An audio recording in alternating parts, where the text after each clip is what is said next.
აფხაზეთის მთავრობის თავმჯდომარის გია ბარამიას მეუღლე დიღმის ტურბაზაში მდებარე ბავშვთა ოთახს ეწვია.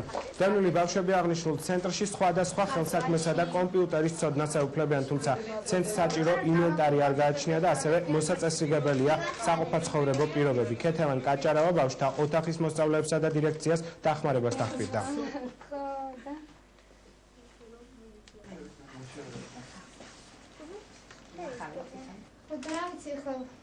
შაშან ძალიან დაგვიხმარა. ქაბატონ ქეთევან ჩვენ თხოვეთ გსტუმრებოდა ჩვენს ბავშვთა ოთახში, იმიტომ რომ ძალიან დიდი პატივისცემითა და დიდი იმედებით ვართ გამსჭვალული ჩვენი მთავრობის მიმართ.